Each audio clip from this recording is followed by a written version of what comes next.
Ha sido un mapa que sé que a nuestra comunidad le va a fascinar porque el tema, el concepto de conservadurismo siempre está flotando en el canal y creo que desde hoy habrá unas nuevas claridades para toda la comunidad de Agenda Azul. Con Miguel hemos venido desarrollando una colección de estudios hispánicos que precisamente busca problematizar, delimitar, desarrollar, revisar, examinar la hispanidad. La hispanidad desde diferentes vertientes, desde sus vertientes políticas, desde sus vertientes jurídicas y próximamente desde sus vertientes históricas y algunas otras cosas que seguirán surgiendo en el camino. Hoy conversaremos sobre esta primera investigación, que es el conservadurismo en el mundo hispánico. Generalmente, tal y como se consigna en la introducción y el libro, el conservadurismo ha tenido dos grandes acepciones. Cuéntenos un poco cuáles son esos dos grandes sentidos del conservadurismo. Bueno, el libro está centrado, esto es bueno que nuestros amigos lo sepan, en el conservadurismo en el mundo hispánico, porque esto evidentemente nos obligaría a hacer algunas distinciones. ¿Por qué? Porque el conservadurismo no tiene la misma significación en el mundo latino que en el mundo anglosajón o que en el mundo germánico, donde las modulaciones de lo que se llama conservación o conservatismo o conservadurismo o conservadorismo, porque de todas estas maneras se llama en ocasiones en la lengua castellana, pues son diferentes, no podemos considerar que sean idénticas. Nos encontramos con un juicio de Balmes muy interesante, que yo he repetido mucho y que creo que hoy mi obligación es volver a repetir. Hablando de ese partido al que en un primer momento bautizaron sus instintos y se llamó moderado, y en un segundo momento bautizó su sistema y se llamó conservador. Al principio, el liberalismo es moderado porque modera los ímpetus de cierta rama del liberalismo, es moderada porque modera los ímpetus de la revolución que corporeiza, en cambio, el liberalismo revolucionario. Y a partir de un cierto momento ya no es necesario moderar los impulsos, lo que es necesario es conservar la obra de la revolución. De tal manera que Balmes, de manera provocadora, decía: el Partido Conservador lo que conserva es la revolución. Justamente ese acento en el mundo hispánico me hace preguntarle cuáles son algunas distinciones, por ejemplo, entre el conservadurismo hispánico, el conservadurismo británico, el conservadurismo francés, el conservadurismo americano, porque si bien es cierto que muchos partidos políticos en Hispanoamérica se hacen llamar conservadores, que anteriormente se hacían llamar católicos, en fin, el ropaje ha variado, pero el contenido ha sido el mismo.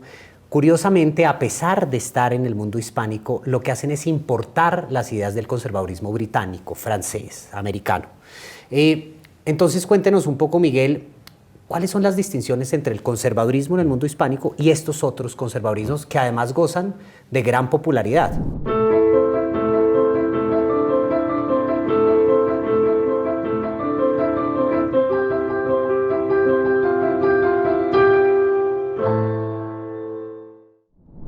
Un cordial saludo a toda la comunidad de Agenda Azul. Hoy tengo el gusto de tener como invitado a Miguel Ayuso Torres, que esperamos además nos acompañe en muchos otros programas. Y antes de iniciar el programa, voy a presentar su perfil.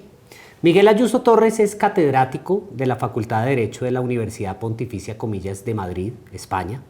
Ha sido presidente entre 2009 y 2019 de la Unión Internacional de Juristas Católicos, Roma, y sigue siéndolo del Consejo de Estudios Hispánicos Felipe II de Madrid y del Grupo Sectorial en Ciencias Políticas de la Federación Internacional de Universidades Católicas de París. Dirige también la revista Verbo y es autor de más de 20 libros de filosofía jurídico-política y derecho público. Bienvenido, Miguel, a Agenda Azul. Muchas gracias. Bueno, hoy vamos a conversar sobre estudios hispánicos en general y sobre el conservadurismo en el mundo hispánico en particular. Y para eso hago una breve aclaración. Con Miguel hemos venido desarrollando una colección de estudios hispánicos que precisamente busca problematizar, delimitar, desarrollar, revisar, examinar la hispanidad. La hispanidad desde diferentes vertientes, desde sus vertientes políticas, desde sus vertientes jurídicas y próximamente desde sus vertientes históricas y algunas otras cosas que seguirán surgiendo en el camino. Hoy conversaremos sobre esta primera investigación, que es El conservadurismo en el mundo hispánico, una investigación que se publicó con la casa editorial Tirant-Lo-Blanche y que se encuentra en catálogos de la editorial que pueden ser enviados a diferentes países de Hispanoamérica. Voy a hacerle algunas preguntas a Miguel que muestran la generalidad del texto, que sirva para que sea un abrebocas a toda esta comunidad y si ustedes lo desean, si desean profundizar en estas ideas, pueden comprar el libro. Miguel, vamos a empezar como siempre por el principio y es por la definición. Generalmente, tal y como se consigna en la introducción y el libro, el conservadurismo ha tenido dos grandes acepciones. Cuéntenos un poco cuáles son esos dos grandes sentidos del conservadurismo. Bueno, el libro está centrado, esto es bueno que nuestros amigos lo sepan, en el conservadurismo en el mundo hispánico, porque esto evidentemente nos obligaría a hacer algunas distinciones. ¿Por qué? Porque el conservadurismo no tiene la misma significación en el mundo latino que en el mundo anglosajón o que en el mundo germánico, donde las modulaciones de lo que se llama conservación o conservatismo o conservadurismo o conservadorismo, porque de todas estas maneras se llama en ocasiones en la lengua castellana, pues son diferentes, no podemos considerar que sean idénticas. Normalmente hay un sector científico que cuando se aproxima al conservadurismo lo quiere ver ligado al mundo de la tradición política prerrevolucionaria. Entonces ve como conservadurismo algo opuesto a la modernidad político-jurídica. Mientras que, en realidad, sobre todo visto desde el mundo hispánico, esto es mucho más claro. No digo que no se pueda también intuir o ver desde otros ángulos, pero desde el punto de vista hispánico es mucho más claro. El conservadurismo es esencialmente una rama del liberalismo. Es decir, pertenece por derecho propio a la modernidad político-jurídica, pero cuando la modernidad político-jurídica rompe con la vieja tradición de la cristiandad, da lugar a dos grandes bloques. Un bloque que es el que pretende la destrucción de todo lo precedente y otro bloque que, aceptando las premisas de la novedad político-jurídica de la modernidad, pretende reducir el impacto revolucionario. Entonces, por un lado aparece, por así decir, el liberalismo a secas o el liberalismo que en algunos periodos de la historia se ha denominado progresista, mientras que del otro lado aparece un liberalismo que en ocasiones es llamado moderado y en otras ocasiones es denominado conservador. En el caso español, concretamente el español, esto es muy claro. La historia del siglo XIX permite distinguir estas dos ramas del liberalismo desde el inicio. Al principio en España está el partido moderado y el partido progresista, pero el partido moderado y el partido progresista hasta mediados del siglo XIX son dos brazos en el fondo de la ideología liberal. ¿Por qué? Porque lo que se opone al liberalismo como continuidad perfectiva de lo que había sido el antiguo régimen es lo que representa la tradición política católica, es decir, lo que en España se denomina el carlismo. Si nosotros trasladamos a lo largo del siglo XIX estas categorías, nos encontramos con que en un momento determinado el liberalismo ya no se llama progresista y moderado, sino que se pasa a llamar liberal puro, el Partido Liberal, a secas, tout court, y de otro lado el Partido Liberal Conservador. Jaime Balmes, un filósofo catalán, español, del siglo XIX, que está en el origen de lo que luego será el neotomismo y de la resurrección de la escolástica en un momento posterior durante el pontificado de León XIII, como es sabido, pero con anterioridad había realizado una labor muy interesante en materia filosófica, un poco ecléctica, ¿no?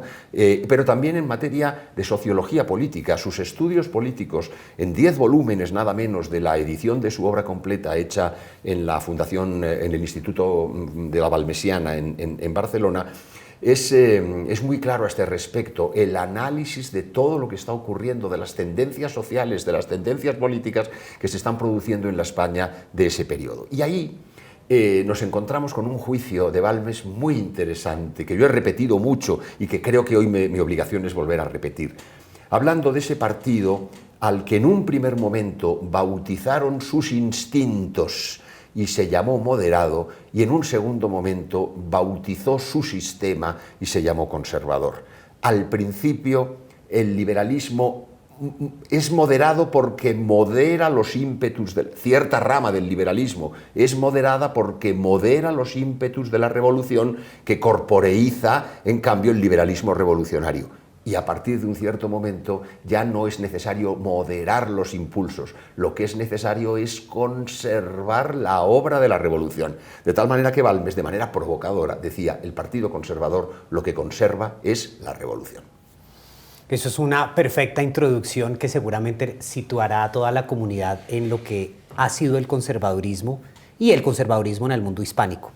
Y justamente ese acento en el mundo hispánico me hace preguntarle cuáles son algunas distinciones, por ejemplo, entre el conservadurismo hispánico, el conservadurismo británico, el conservadurismo francés, el conservadurismo americano. Porque si bien es cierto que muchos partidos políticos en Hispanoamérica se hacen llamar conservadores, que anteriormente se hacían llamar católicos, en fin, el ropaje ha variado, pero el contenido ha sido el mismo. Curiosamente, a pesar de estar en el mundo hispánico, lo que hacen es importar las ideas del conservadurismo británico, francés, americano. Entonces, cuéntenos un poco, Miguel, ¿cuáles son las distinciones entre el conservadurismo en el mundo hispánico y estos otros conservadurismos que además gozan de gran popularidad? Claro. Mire, tal y como ha formulado la pregunta, querido amigo Camilo, me obliga casi a introducir una coda a la respuesta de la primera pregunta antes de entrar en el panorama comparativo. Y es que efectivamente yo, para centrar teóricamente los dos tipos de liberalismo que son perfectamente diferenciados, me he centrado sobre todo en el liberalismo como encarnación de una rama del liberalismo. Pero en Hispanoamérica, donde claro está, la revolución liberal vino unida a la revolución nacionalista, es decir, al surgimiento, a la secesión, por así decir, de lo que había sido la monarquía hispánica. Claro, el surgimiento a la vida política independiente como naciones va ligado a la revolución liberal. Entonces es muy difícil salirse del mundo de la revolución liberal. Lo que en España significa y representa el carlismo no tiene posibilidad de traslación en el mundo hispanoamericano. Es imposible. ¿Qué es lo que se puede aproximar más a eso que significa el carlismo en España? El ultramontanismo. Entonces, claro, cuando usted decía partidos conservadores que en algún momento se llamaron católicos, bueno, alto ahí. Ahí tendríamos que ver que en el seno de los partidos llamados conservadores, una rama fue la rama católica, mientras que en otras ocasiones los partidos conservadores eran partidos oligárquicos, pero eran partidos nada católicos. Lo que ocurre es que en el seno del conservadurismo hispanoamericano hay una línea, que es la línea ultramontana. Yo creo que eso es claro. En Colombia es Miguel Antonio Caro, en el Perú es Bartolomé Herrera. Es decir, nosotros podríamos hacer una línea, la genealogía del conservadurismo católico en el mundo hispanoamericano, que es imperfecto, que es deficiente, pero que es comprensible por esa circunstancia del nacimiento a la vida independiente ligado a la revolución liberal. No se puede recuperar la tradición católica e hispánica en su integridad porque en esos primeros momentos está muy viva la herida de la guerra civil que ha sido la secesión o la independencia, o como yo lo suelo llamar la secesión en general. Bueno, perdóneme que haya hecho necesarísima, porque si no podía quedar un poco desequilibrado esa referencia que yo hacía del conservadurismo estrictamente como rama del liberalismo. Es evidente que en el mundo hispanoamericano un sector del mundo conservador es una rama del liberalismo, probablemente el más importante, pero un sector del mundo llamado conservador y que se llama conservador está cercano a lo que sería la tradición católica, aunque no puede asumirla en plenitud precisamente por esas circunstancias históricas. No olvidemos que Miguel Antonio Caro, por hablar de Colombia, tenía un periodo que era el tradicionista. De tal manera que ahí está indicándonos algo de a dónde apuntaba, quizás sin poder conseguirlo. Bueno, perdóneme. Vamos ahora a esa comparación cultural de lo que se llama conservadurismo, conservatismo, conservadorismo en las distintas culturas políticas. Bueno, en el mundo hispánico yo creo que ya ha quedado dicho. con la distinción importante que hay entre España y el resto del mundo hispánico, por la significación del papel del carlismo y la importancia que ha tenido hasta nuestros días. El mundo francés está claro en que el término conservador no ha sido un término, digamos, extraordinario, demasiado utilizado, porque el mundo francés, en el mundo francés se caracterizan o se identifican algunas líneas que son, por una parte, la derecha liberal. Esa derecha liberal sería la que llamaríamos conservadurismo. Cuando René Rémond, un historiador liberal, publica su gran libro sobre las derechas en Francia, distingue tres derechas: la derecha liberal, la derecha legitimista y la derecha bonapartista. El término derecha a mí no me entusiasma porque nos obligaría a entrar en nuevas distinciones, pero creo que si nos metemos en ese asunto vamos a quizá descarrilar la línea que me parece usted quiere llevar esta conversación. Claro, la derecha liberal sería el conservadurismo, que es un sector del liberalismo. La derecha legitimista son los restos del viejo antiguo régimen, que tenían algunas componentes que no coincidían con el mundo español y el carlismo, porque el legitimismo francés venía tarado por el regalismo y por el galicanismo, lo cual les separaba del mundo, por así decir, ultramontano, creando una serie de circunstancias dificilísimas, que es las que hicieron que el Parti catholique, por ejemplo, de Louis Veuillot, el gran amigo de Donoso Cortés, pues siendo legitimista en algún momento, en otros momentos fuera en el fondo antilegitimista. Bueno, esto nos llevaría, si tuviéramos tiempo de profundizar las genealogías, que no lo tenemos, nos llevaría al caso de Lamennais. Lamennais es el caso más significativo de alguien que, siendo católico profundamente antiliberal, precisamente por darse cuenta de las deficiencias que tiene el legitimismo francés después de la Restauración, termina siendo un ultraliberal católico y un heresiarca, llegando a morir excomulgado, ¿verdad? Por tanto, el mundo francés, y luego está la derecha bonapartista, que es la derecha autoritaria. Esa derecha autoritaria, claro, no deja de ser liberal también. En el fondo, ese conservadurismo en Francia, en ocasiones lo podemos encontrar quizá en el bonapartismo o quizá en la derecha llamada liberal. Depende, porque hay líneas distintas, hay líneas que refuerzan más el principio de autoridad, pese a que hay que reconocer que el mundo conservador en general es un mundo que ha solido reforzar siempre esa línea de autoridad. El mundo anglosajón es diferente, porque el mundo anglosajón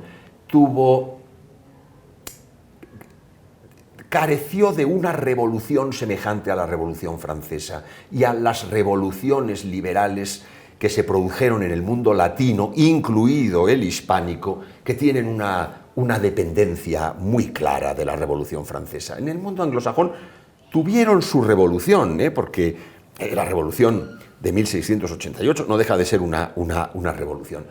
Y bueno, y cortaron la cabeza a un rey también, pero de algún modo el mundo anglosajón se basó más bien en la reforma y en la evolución que en la revolución. Otra cosa distinta es cuál es el fondo de esa reforma o de esa evolución. Y el fondo de esa reforma o de esa evolución no es otro que el liberalismo. El liberalismo es la tradición, es el ADN del mundo inglés. Uno podría decir, claro, pero digamos está la línea Whig, pero también está la línea Tory.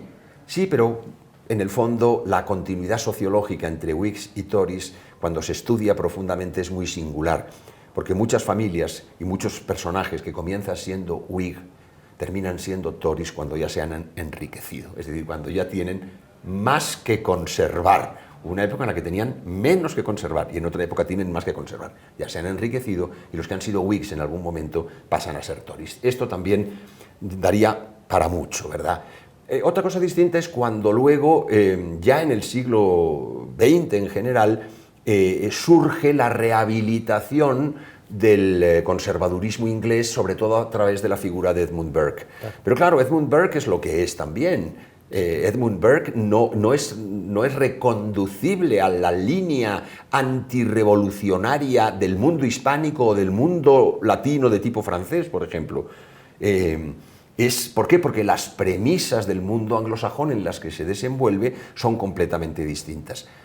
Tiene que ser Russell Kirk, desde el mundo americano, en los años 50, el que va a intentar una rehabilitación desde el punto de vista católico con algunas aperturas a la tradición, el que va a fijarse en Burke. Y mucho más cerca de nuestros días, el difunto Roger Scruton, que también tiene una fama, a mi juicio, inmerecida, y que levanta entusiasmos, a mi juicio, inmerecidos.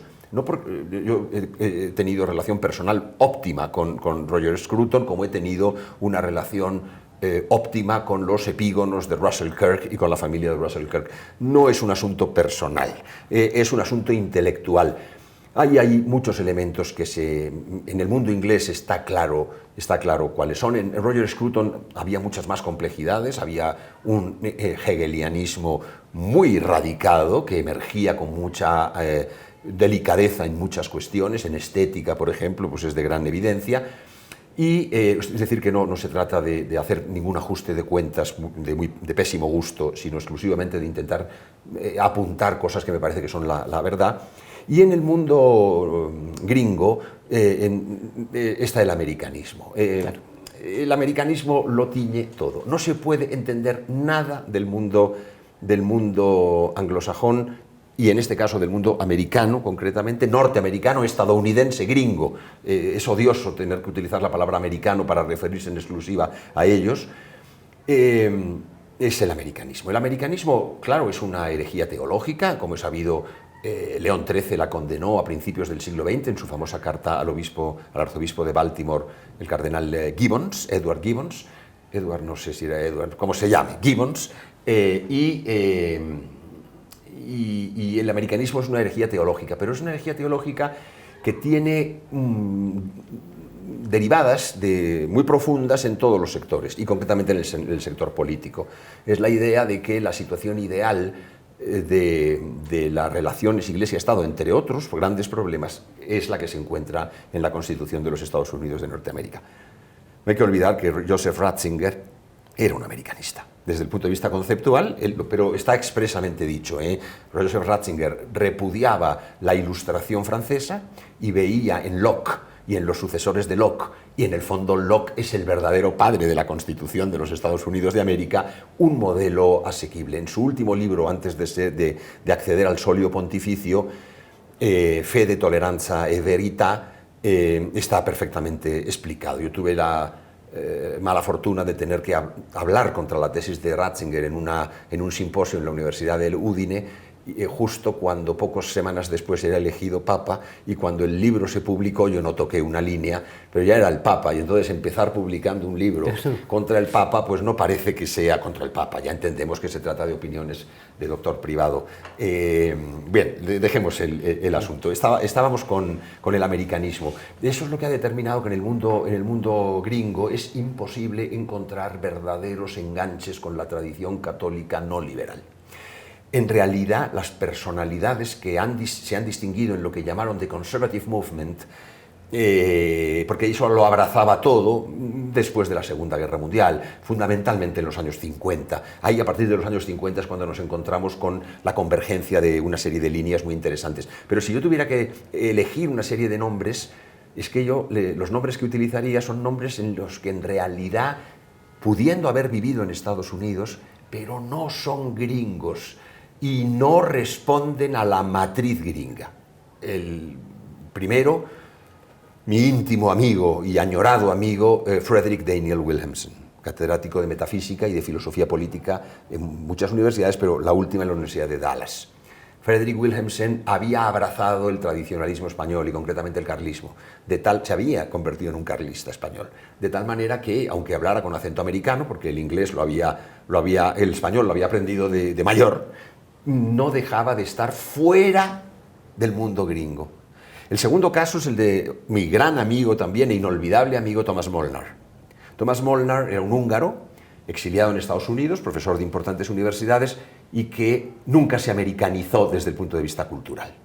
De tal manera que su tesis es concretamente la de decir que en el mundo anglosajón y particularmente en los Estados Unidos, los tres polos que comprenden una comunidad política, el templo, el palacio y en medio una sociedad civil amorfa que siempre está controlada desde fuera. En el mundo anglosajón era la sociedad civil amorfa la que se había sobrepuesto a la Iglesia y al Estado, había convertido a la Iglesia en una suerte de opción privada y había convertido el Estado en una especie de mecanismo al servicio de los intereses en liza en los distintos grupos de la sociedad civil.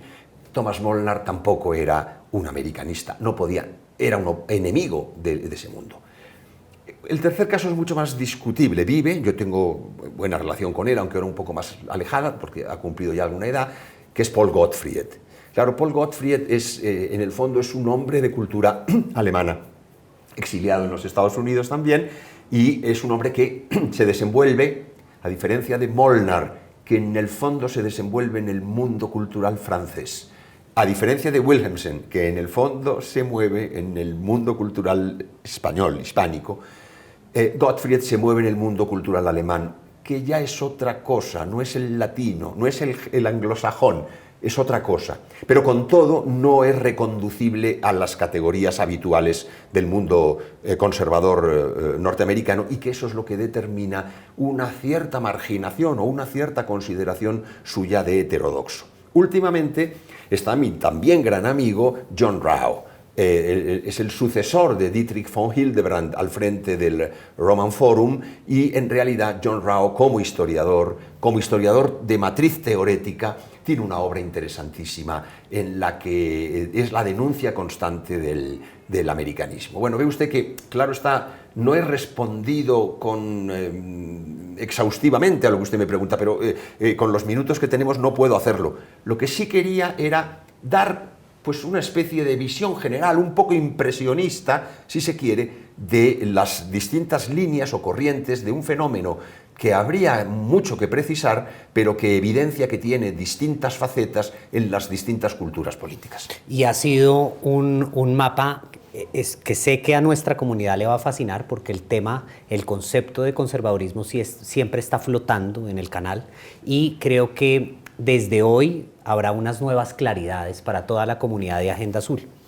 Después de esta... Perdóneme, yo he aceptado esta entrevista, que no suelo aceptar para estos canales eclécticos, habida cuenta de nuestra amistad. Así es. Pero yo procuro no ir a sitios donde los invitados a veces tienen orientaciones netamente liberales, que en general tienden a veces a no dar claridades sino confusiones. Es cierto, pero hoy hemos conquistado claridades gracias a estos comentarios que usted nos ha hecho, que han sido muy precisos. Y Miguel, después de haber deshojado, digamos, estas diferentes ramas del conservadurismo, naturalmente nos queda hacer otra precisión, porque la comunidad habrá podido identificar, como usted lo ha explicado muy bien, cómo el conservadurismo integra al liberalismo, con todas sus distinciones y ramas. Pero lo que preguntaríamos es, bueno, y finalmente, entonces, ¿en qué se diferencia el conservadurismo del liberalismo? Pero especialmente del tradicionalismo. Claro, vamos a ver, el conservadurismo y el liberalismo, si aceptamos la idea que en general el conservadurismo es una rama del liberalismo, pues tendría que ver con los métodos, tendría que ver con... son distintos aspectos, claro está, el carácter revolucionario no ha solido solidificarse, no ha solido dar lugar a... no ha creado, ha destruido. Mientras que el conservadurismo, al conservar la revolución, limitando, mitigando, moderando, lo que ha hecho es preservar la revolución. Luego hay diferencias de método.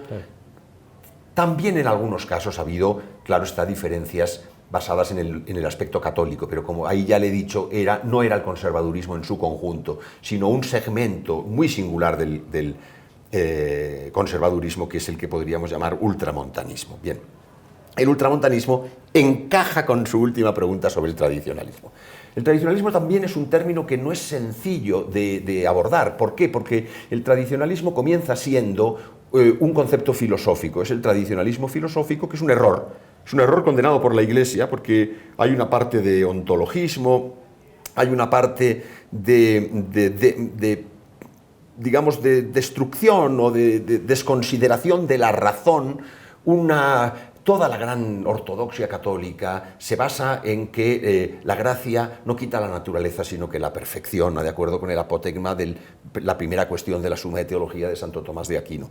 En cambio, cuando nosotros nos encontramos con ciertos autores franceses, en Francia se había perdido la tradición metafísica de la filosofía cristiana escolástica, y cuando nos encontramos con esos autores, el caso de Louis de Bonald, autor interesantísimo, pero que es tradicionalista filosófico.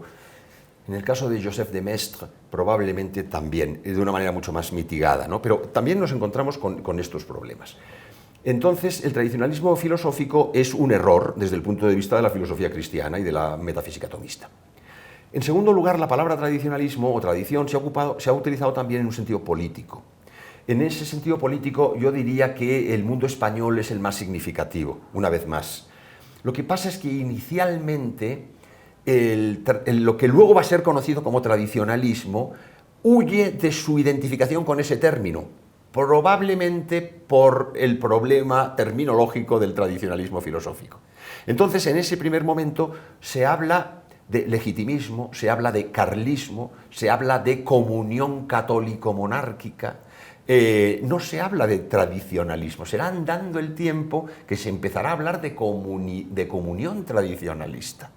Bueno, admitamos que, por tanto, a partir de un cierto momento, más allá de las debilidades o de las equivocidades del lenguaje, la palabra tradicionalismo político encaja con el legitimismo, con el carlismo, con esa línea concreta.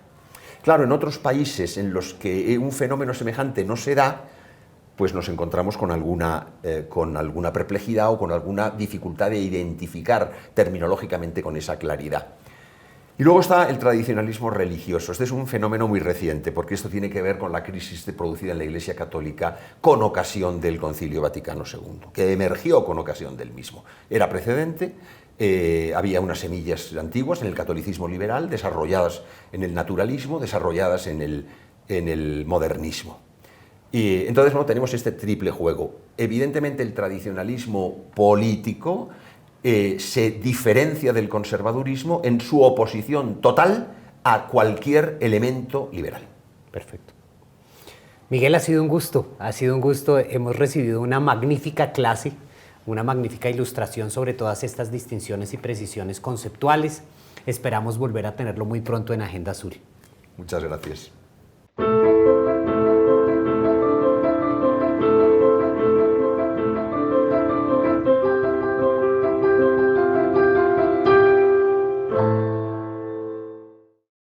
Muchas gracias por acompañarnos hasta el final del video.